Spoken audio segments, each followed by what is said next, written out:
Our next story is about Ukraine, a country fighting for survival. Cities are in ruins and foreign aid is drying up, so Ukraine has a new plan to fill its war chest. It is as bold as it is revealing. Ukraine wants to legalize pornography. It sees millions in tax revenue.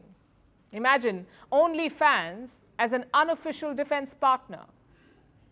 What is the new cost of freedom? For Ukraine, it could be monthly subscriptions to adult content. For some, this is innovation, but many see this as desperation. Our next report explores. The war in Ukraine is now in its third year. Kyiv has lost thousands of soldiers. Millions have been displaced. Infrastructure has been destroyed.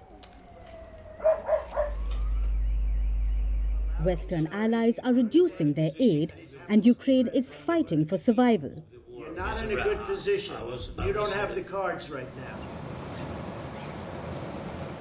The war has crippled its economy. Ukraine's coffers are drying up. Kyiv is desperate for funds. So what does a cash-strapped nation do?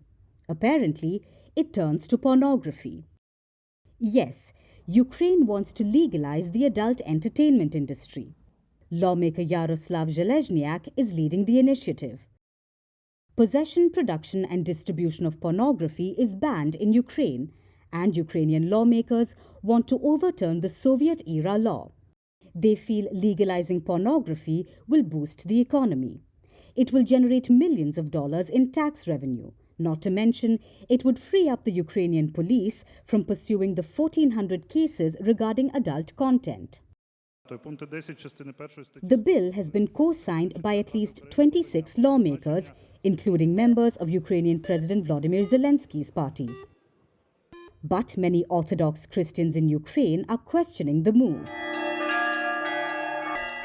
They say legalizing pornography will erode the social fabric of the country. Ukrainian churches are calling it a destructive initiative.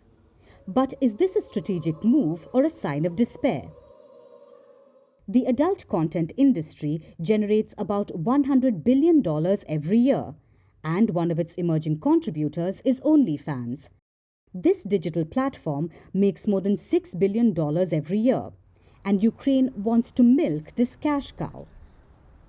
Ukrainians have made more than $123 million on Onlyfans. Over 4,400 Ukrainians earn from the platform, but only 10% filed taxes from their earnings, which crossed more than $7 million. And many Ukrainians have been using Onlyfans to raise funds for the army. Lawmakers feel that legalizing pornography could increase tax collections to more than $12 million.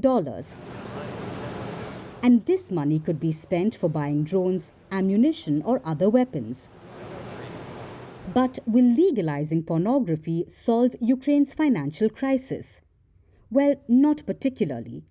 The tax collections won't even make a splash because Kyiv relies heavily on foreign aid, which is not in the millions but billions. The largest amount has come from the United States. It's estimated to be around $128 billion.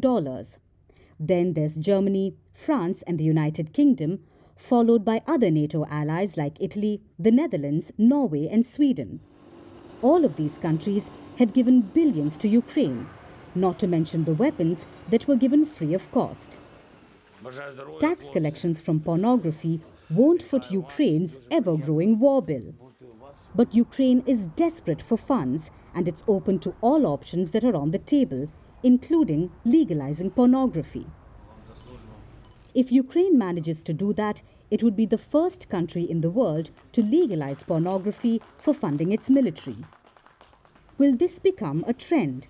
Will war-torn nations turn to unconventional methods for cash? We've already seen crypto donations and crowdsourced drones. And now we may just have Onlyfans-funded artillery. Greeting you with aloha and namaste. I love India. Presence, occupation of a territory by another country pertains to India. What we saw in Kashmir. The Prime Minister Modi How do you see Trump's America? Yes, the current administration behaves differently from the previous administration.